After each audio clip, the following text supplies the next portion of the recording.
What you got right there?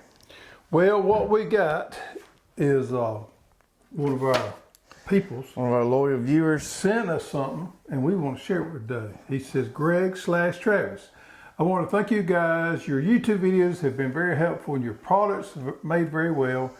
The two things, yada yada. Enclosed, you will find a jar of ambrosia, sweet corn cob. Did I say sweet corn cob jelly? Yeah, sweet corn cob jelly. I emailed messaged you earlier this year and told you that I'd share some with you, so I figured I would send you some down when we can even.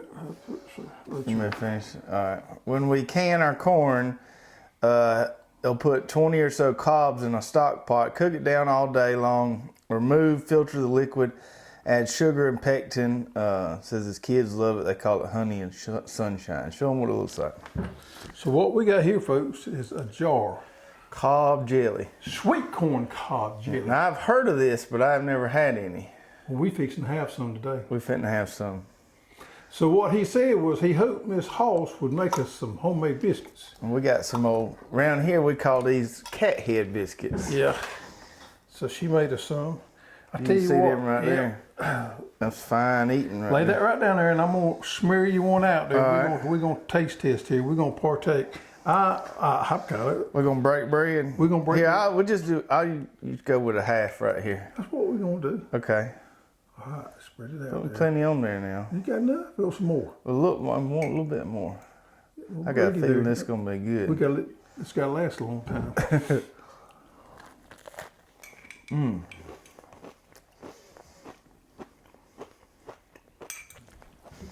Now, that's good right there. If you didn't know no better, you would have no idea that was made with sweet corn. I get the honey. I get the honey. You taste the honey? Got a lot of honey flavor to it. You know, I got to think about that thing. When we cream or sweet corn, there's a lot of goodie left on that cob. Yeah. And what they're doing, boiling it down, they're getting the goodie off the cob, making the jelly out of it. Quite resourceful if you think about it. Very, very resourceful. Mm-hmm. Let's say hey to everybody. Hello, everyone, and welcome to the Row by Row Garden Show. I'm Travis, and this is Greg. We got a really good show planned for you tonight. We're going to talk a little bit about no-till gardening versus till gardening, some pluses and minuses of each. But before we do, we always have a little show and tell segment, talk about what's going on around here. I do want to thank Eric for sending us the cob jelly. That's good stuff right there, and we'll be enjoying that. I had no idea. In the next few weeks. So that might not make it very long, but we'll certainly enjoy it for a few weeks here. Well, you know, it's good for me to try things I've never tried before. And a buddy of mine was telling me his grandma used to make watermelon rind. She used to pickle watermelon rind. Mm-hmm. And I thought that was very unusual. I never tried any of those. Yeah. So maybe one day we'll try some of those. Another thing I want to try is I've seen a bunch of people on a Row by Row group make it, and stuff called cowboy candy. It's like sugared jalapenos, and it looks real good. I've seen a bunch of YouTube channels making it. I had never made any. That stuff looks good too. Let's see what we got going on right here. Greenhouse is still popping. Lots of transplants going on in there. Those things are taking off, growing. Your multiplier onion video had a lot of people commenting on that. Have you made any conclusions? Boy, I tell you, I went back and forth on this. I'll tell everybody the latest updates. Excuse me. So I got this friend of mine that lives up in Indiana, and Ryan and his family have been growing commercially shallots and onions and garlic for years. He's a pretty sharp guy. So I sent him an email with my video. I said, Ryan, tell me what you think. So he called me yesterday. He said, Greg, I don't think that's a shallot. You thought it was a shallot? I thought it was a shallot. I was leaning that way, but now I'm back. Now I got one other person I'm going to reach out to. I was going to call yesterday that I respect their opinion. This pretty sharp, but they wouldn't take my call. So I got to try again and see if I can get through. They wasn't in the office yesterday. As this moment, they're not. He says they wasn't a shallot. I'm going to go with that until I know any difference. What I am going to do is I'm going to plant the shallot side by side with these multiplier nest onions and see what the characteristics look like between the two. See if there's any things that's similar or not similar, kind of test it there. But as we state right now, we can't really classify them. Speaking of shallots, we got elephant garlic, big load of elephant garlic and shallots, truckload of them on the way here. Those should be on the site pretty soon. We've got 3 varieties of shallots. One called Ambition, which is a traditional kind of round shallot. We've got one called Monique, which is a semi-long, so it's a little more elongated. And then one called Roderick, which is a banana shallot. All 3 really good varieties. We'll have those in 1 pound, 5 pound, and 10 pound options there with the shallots. And Let me say this right here about shallots. And I know some of y'all out there are like me. You're not really well versed in shallots. If you like to cook and you like to use onions to cook with, you need to think about growing you some shallots to cook with. It's a lot different flavor, and in my humbled opinion, I think shallots are a lot better to cook with than onions. Now, nobody likes a good sweet onion better than I do, but they don't have the complexity of the flavor profile that a shallot has when you start putting them in casseroles and dressings and things like that. Shallots can take a good bit of cool weather. I would say maybe a little bit more than regular onions can. So, one more thing, shallots are day neutral. So you don't have to worry about, you can order any 3 of these varieties that we're going to carry anywhere in the USA. You can plant them and be okay, because it doesn't matter where onions you got short day, intermediate, and long day. You don't have to worry about that with shallots. Pick out the one you want, order it, and you'll be successful with it. And if you plant them in fall, they'll actually multiply on you and do a little bit better. You can plant them in spring. We did that last year. We had a pretty decent crop, but we're going to plant them in fall this year. Ryan told me, he says, you're going to get a lot better. We was late to the party last year. He said, you're going to get a lot bigger bub plant them in the fall down where we live. Mm-hmm. And then the elephant garlic is also really, really cold tolerant. No matter where you are, everybody plants garlic in the fall. So he told us to do some really nice big elephant garlic cloves we got coming, and so we'll be planting those probably early November when we get all the other alliums in the ground. Mm-hmm. Speaking of onions, one more thing, we've got some new onion varieties coming down the pipeline soon. I got some Texas Legend seeds on the way. A couple other varieties I've got a variety called Walla Walla, which is a really popular intermediate day onion. Yep. I got Red Creole, which is we didn't have a red onion, so I've got that one. I've got another bunching onion called the Warrior Bunching Onion, which is a really nice one, AAS winner. And then I've got American Selection. Yeah. And then I've got one Cipollini onion. Cipollini. Now, I've always wanted to grow Cipollini. Because if you go to the grocery store, they're kind of expensive. And everybody raves about cooking with the Cipollini onion. Correct me if I'm wrong, but Cipollini onion is an intermediate day. I'm pretty sure it's a short day, but I have to get back with you on that. I think we could probably grow them this far south. The people I've talked to said it's worth trying, but I don't. It's got a shorter maturity date. It's only about 80 days compared to really good high reviews on the flavor. It's flattened, and the one we're gonna have is yellow. A lot of people like to roast them. So we'll have those. So lots of new onion varieties coming soon there. One other thing I did want to mention, I thought this was, sometimes some of the comments we get on our videos, sometimes they just make me laugh. And I was on one of my tarpon videos, I think it was a lady, maybe not, but commented on there basically implying, why would I want to kill all the weeds? That there's so many weeds out there that have medicinal purposes and that you can eat. We should let the weeds thrive. And she talked about how you could eat dandelions. Well, evidently the lady doesn't know what the definition of a weed is. Maybe not, but if you ever see me out in the yard eating dandelions, I have seen people make dandelion jelly, so we may have some dandelion jelly to eat one of these days. All I'm telling you is, I'm gonna stick with my collards and my greens, and if you do see me eating dandelions, you need to call somebody. Call the police or the mental hospital one, because I have lost it. All right. So today we're going to get into a discussion And this is kind of a hot topic out there, and it seems to be a very polarizing topic. The people who are really hardcore on the no-till side, boy, they get fired up about no-till, and the people that are against no-till and want to cultivate their soil, they get fired up about it. It's a very polarizing subject, and I thought it was very timely because I played around with this a little bit this year with where I planted my corn. I went as no-till as I could, and some things were enlightened to me, and I'm not, sold on going all the way either way. But there were some things I noticed, some challenges with no-till, and then some advantages there that I want to talk about. So let's first define no-till. Now this can be a little bit hairy out there because you got a lot of YouTubers and stuff claiming they're no-till, but yet they'll still come in there with a tilter or something and cultivate that first couple inches. When I say no-till, I mean no disturbance at all. Basically what the big cotton farmers around here do, they plant a cover crop and then they have a big seeder that sows into that residue. So we're not disturbing the ground at all. That's what if you're using a tilter or something like that, or a wheel hoe, we call that min-till. But no-till means no disturbance at all, except for when you put that seed in the ground. Some people would argue and say that means minimum till. Right. It's still the same thing. It's no more than what you have to. Right.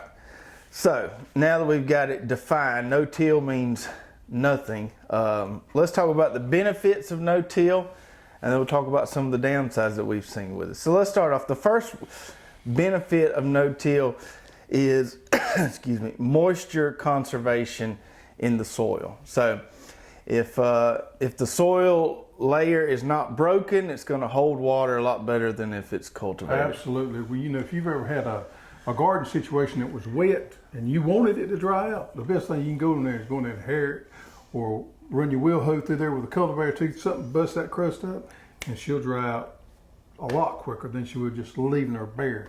So yeah, moisture retention is a big thing, and that can go both ways.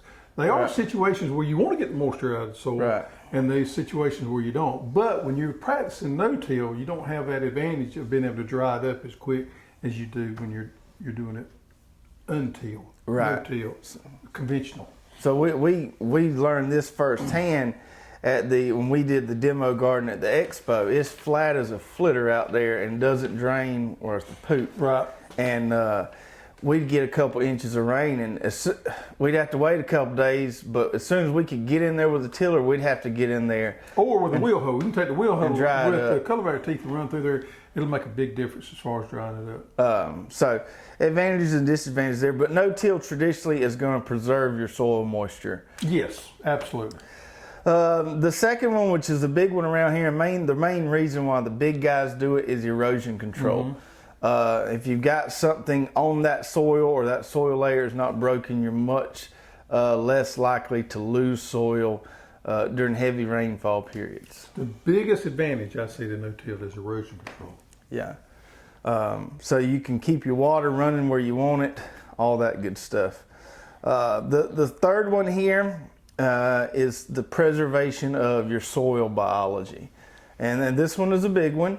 But it's gonna be, I won't say it's regional, but this one will be more important in certain climates than others.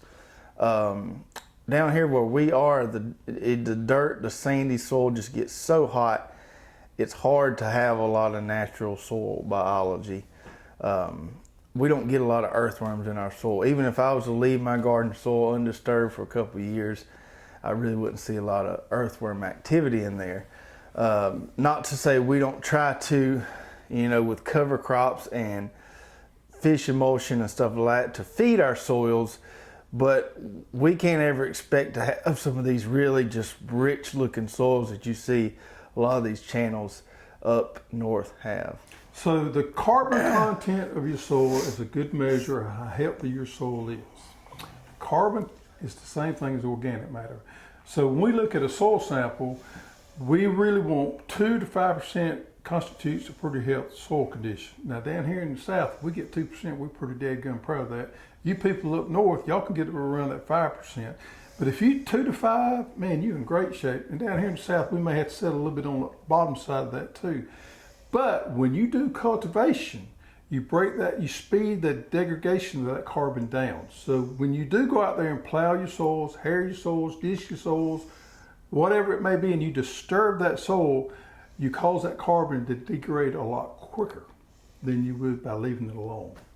Fellow told me the other day, and I don't know if there's any truth to this. He said, you know that smell of freshly cultivated dirt? He said, what you're smelling is carbon, just being going up into the atmosphere. I'll have to chew on that a little bit. Yeah, I will too, but we'll see. And then the last one there, so it's going to preserve your soil biology, especially in areas where you have richer organic matter in the soil. And then the last one here is that you're not burying weed seeds. So no matter what, if you're no-till or till, whatever your situation is, weed seeds will naturally get deposited on top of your garden via animals and wind. You know, birds pooping and wind blowing weed seeds into your garden. If you cultivate that soil, you're inevitably going to be turning those weed seeds into the soil to some extent. If you're not, they kind of stay on top of the soil. This is very applicable with the big farmers around here. They kind of use this strategy for pigweed control. They have found that if they don't disturb the soil, they get hardly any pigweed pressure, and that's why they do. That's another reason why the big cotton guys do no-till. It really reduces their pigweed pressure. No-till in our area in the farming is on the downward trend. You're not seeing as many people do no-till around here on the big scale as what you did 10, 15 years ago. And one reason for that is the pigweed resistance to glyphosate with Roundup. In our area, with you talking about conventional farming, there's nobody that does no-till without the use of GMO crops and chemicals. Right. Right. I'm not going to say it's impossible, but nobody uses it. It's not an accepted practice in this area. Right. So no-till, true no-till is, I always say it can be done on a really big scale, like the guys around here do it, but that involves GMO crops and spraying Roundup on them. It can be done on a super small scale, to raised bed where you're just hand planting everything. But on a medium scale, kind of like what we try to grow, a small to medium scale, it's tough. It's nearly impossible. Now, if you got a flower bed and you want to go out there and plant you a lettuce in your flower bed that's got mulched with pine straw or wood chips or whatever, you want to plant you a couple of tomato plants out there, that is considered no-till. But that's not what we're talking about. We're talking about growing a garden and trying to grow some food. So if you're just playing with 1 or 2 plants, it's possible to put them in your flower beds and grow. Absolutely. But if you want to actually go out there and have plenty of bounty and actually growing a lot of your food, it's tough to do. So we talked about some of the benefits, and there's no debating those benefits. Oh, absolutely. You know, no doubt about that. Now let's talk about some of the downsides to no-till. Some of these I've experienced here recently. One of the big ones is when you do decide to go to no-till, you're going to notice that you have a lot more weeds because you're not disturbing that soil anymore. With a no-till situation, the only way to suppress weeds is to either tarp or keep layering mulch and compost on top of those weeds. And I can tell you from where I planted my corn, where I had the sun hemp and the tarp, and I basically no-tilled that area. The first weeds I had coming up, I haven't had a lot of weed pressure, nutgrass. No-till means lots of nutgrass, and if you live in an area where nutgrass is not really a problem, then you're not going to have an issue. But I don't think if you got a lot of nutgrass, no-till is not the way to go for you, because nutgrass, the way to get rid of it is just to aggravate it to death. If you just keep, leaving it in the ground there, feeding it, it's going to be hard to ever get rid of it. The weeds that you do have, if you're doing no-till, you're very limited on the way you can handle them. Right. So you can only go out there and pull them up, basically. Mm-hmm. So you don't have the advantage of being able to use equipment to go out there and take care of it and speed your process up. And the whole aspect of covering the weeds over time, that can take years and years to actually put a damper on your weed population, especially with something like nutgrass. So you're going to have a lot more weeding is going to be a much more of a challenge with a no-till situation than if you're cultivating. The second one here, and I've noticed this with my corn plot, rain doesn't stick very well in a no-till situation. It doesn't absorb into the soil. Right. Flip side of that is it didn't wash it away. So it's catch-22 there. Yeah. But if you need a good rain and need it to absorb, if I know a good rain's coming, I like to go out there with my wheel hoe and just scratch it up a little bit. And so all that rain's going to soak in and kind of stay where it is. Like a sponge. Like a sponge. The third one, and I've seen this one as well recently, is you don't get as good seed germination in a no-till situation. Seeds like good seed to soil contact. They just do better if you've got cultivated soil and you can plant that seed in there and kind of pack it in there. Now we're talking about a garden situation. We're not talking about a huge field where you got these big heavy-duty mechanical expensive no-till planters. We're talking about a garden situation where you're limited on the way you can get them down in there. Yeah. I got a good stand of sweet corn coming up, peaches and cream, but I didn't get as good a stand I would have if I would have went in there with a tiller beforehand and then planted on top of it. So you just don't get as good seed to soil contact. Your seed germination is going to be reduced some. The next downside of no-till is that it just takes a lot more time and energy. If you're doing no-till on a home garden scale or even a small market farm scale, you're going to have to be doing a lot of mulching. And, acquiring that mulch takes time, putting that mulch out, and then the biggie for me is moving it out of the way every time you replant. And you got to figure in how much nitrogen and fertility that mulch is going to tie up when you start fertilizing your plants. So you got to take that into consideration too. If you got wood chips there, we all know wood chip ties up nitrates. It takes nitrates to break them down, and it's going to tie up a lot of that. So you got to figure all that in too.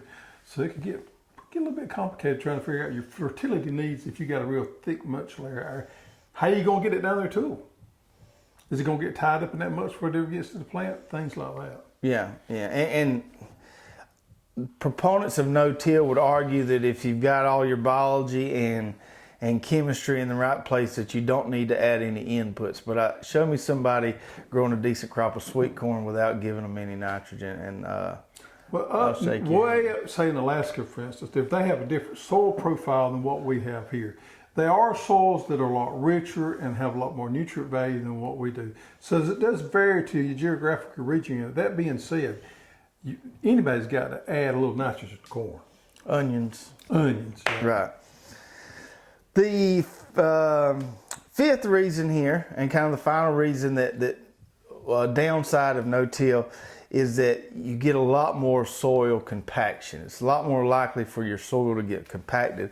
And why would this be a problem? Well, with some crops, carrots, some other crops, it's harder for roots to penetrate a really compacted soil layer. They like softer soils to be able to dig down into. And also with no-till, you have to be careful to walk. You kind of have to have designated beds, and you can't be walking on them because they're just going to get compacted and compacted. You can't practice crop rotation like you would otherwise because you're not moving into your walkways. Your walkways pretty much are permanent. Right. And for me, I like to be one with my garden. I like to get out there and walk all over it. Yeah. Waller in it. Yeah, play in the dirt. So that doesn't really work for me. Waller, that's a simple term in case y'all don't know where you get down there and get all in it. Waller. So kind of before we get into some final points, the takeaways here is that there are plenty of benefits to doing no-till, and it does work on some scales. Yep. And for some soil types. There are also some downsides to no-till out there, and I would say that it's kind of like politics. The far right is probably way off, the far left is probably way off, and the more practical solution, it may be somewhere closer to the middle. So I would say minimum till is probably the best way you go. Absolutely. The least you go in there and disturb that soil and to reach your goal, the healthier soils you're going to have and the better off it's going to be. Key word there was to reach your goal. What's your goal? Your goal want to produce a nice garden, have plenty of harvest there. a quality fruit? Absolutely. But you want to do this with a minimal amount of soil disruption there. The better off you're going to be. However, we have found that you got to disturb it. You got to do that for different reasons. Sometimes it's just you got to do it. If you're gonna go in there and plant a cover crop, you're just gonna have way better success if you go in there and cultivate that soil a little bit before you plant it. That's just the way it is. So, do it sparingly, do it as you need it, but sometimes it does seem necessary. So let's throw a little challenge out there. So if anybody knows anybody that's doing no-till without the use of chemicals in a garden or a market farm situation, whether this be a YouTuber or influencer, whether you got no-till based on our definition. No-till based on our definition. Send us that. Let's take a look at it. It'd be interesting. We'd be glad to take a look at it and see what practices they're using. I would have an open mind about it. I'd like to see it. I've not seen it yet. I've yet to see any YouTuber, anybody out there growing as diverse crops as we grow in a no-till situation that really had a garden that someone will be proud of. I've seen a lot of people out there doing it, but being successful at it. Being successful, I don't see a whole lot of their harvest. A few other things to consider that what I don't understand about some of the no-till people is and I know they're trying to emulate some natural forest or whatever, but they just randomly put plants out, and I don't think that's a very good use of space. My mind is very analytical. I got to have it in rows. I got to put as much food in that garden space as I can plant, and it just looks better when you do it that way. Hence, row by row. Row by row. That's what we're about here. Oh. We got a few questions from last week's show, and if you have any questions, or please give us some comments on what you think about no-till versus tilling and why you do one versus the other. Like we said, there's no right or wrong way here. We just want to kind of illuminate the difference between the two. So tell us what you like to do, why you like to do it, and if we missed any benefits or downsides, tell us that as well. So we got a couple questions. We do. And if we answer your question on the show, send us an email to cussserve@hosstools.com, and we'll send you a nice little prize. Number one is from Jackie and Ashley. I don't have my glasses on. Ashley. I appreciate the spacing and fertilizer needs let me start over. I appreciate the spacing and fertilizer needs you discussed for broccoli, etc. Can I get the same information for tiger collar transplants and the all-top turnips? Sure. I would say the fertilizer program for the collards and the turnips is going to be pretty daggum similar to what we mentioned for the broccoli and other stuff. Around that, 1 pound per 100 feet pre-plant range, and close to those same numbers, give or take a little bit. On the collard transplants, I space them just like I do the broccoli, 1 foot apart. Now, I will plant collards on double rows with drip in the middle. I can get 2 rows out of the same amount of space that I can usually get 1. I'll stagger the second row so the plants are in between the plant on the first one. The turnips, the all-top turnips, a lot of people would say you should just direct seed those, and you very well could do that. These all-tops, I've got some of those transplants growing now. I'll probably end up putting those about 6 to 8 inches apart. I'll stack them in there a little thicker than I will the collards. I would direct seed my all tops, and I would put them a little closer than that. I'd go probably about 4 to 6 inches. I plant them pretty thick. Almost like mustard. Mm-hmm. Okay. All right, and our second question comes from John and Lee S. And they said, hey guys, was wondering, do you have any problems with nitrate buildup in your soil or produce using that much nitrogen? How do you flush out the excess soil? So it is, as we were talking last week, we were mentioning using 20 and products with nitrate fast acting products, but we do use a lot of fish emulsion and other things. So there's no such thing as nitrate builds up in the soil. Nitrogen is extremely soluble. It leaves out quicker than what we would like for it to. So if it's not up to it by the plant, it leaves out in a hurry, and that can be a problem. But that's a problem for it leaving out, not for it hanging around. What we can have is a buildup of salts in the soil from using these fertilizers like 20. Chilean nitrate has a fairly high salt index to it. So salt buildup in soils can be a concern using these conventional fertilizers. Here's the way you counteract that. You don't use no more than what you need, and you put it directly where that plant needs it to take up, not to waste any fertilizer and not to put any more out there than what it absolutely needs. I don't like the idea of broadcasting fertilizer. I think you're wasting a lot of fertilizer that way, and you're putting a lot of salts out there that's going to be there a while. Put that fertilizer right next to the plant, either put it into the drip tape so it takes it up. You're not wasting any fertilizer, you're not wasting any nitrogen, and you're not putting any excess salts out there. If by some means that you're gardening in an area that has had salt built up from the previous owner or from whoever, and you have a salt buildup situation, you want to till those soils, you want to add gypsum. Gypsum's a great sponge to soak up some of those excess salts. Also grow you a lot of cover crops. So keep something growing all the time, and it'll help take those salts out of the soil. Yeah, and I would say with me personally, I've been trying to, every other time I fertilize, using the liquid fish as opposed to the 20-20-20. Absolutely. Now, we don't want to give the impression that we always use these conventional fertilizers such as 20-20-20. We think they're great products. It just makes the math a little easier when we're talking about it. But by all means, use the manures. If you have access to some manures, use that. If you got some good quality compost, man, they ain't nothing no better at good quality compost. So there's all kind of other means out there that have very little salts in them that can do. We try to use a combination of a little of it all so it all balances out. And the cover crops really help. You know, do your warm weather cover crop, cool weather cover crop, and legumes. That will keep any kind of buildup from happening. Okay, guys, so everybody needs to start thinking about onions, shallots, elephant garlic, because it's coming soon for just about everybody. You know what I got on my mind? What? Corn cob jelly. Corn cob jelly. And then I just wanted to drop a little reminder. Don't forget about this stuff right here. We've got this really good onion fertilizer, this ammonium sulfate on the site now. And this is going to help you grow them big shallots, onions, leeks, and elephant garlic. All right, that's going to do it for tonight. Yep. Let's get out of here. See you later.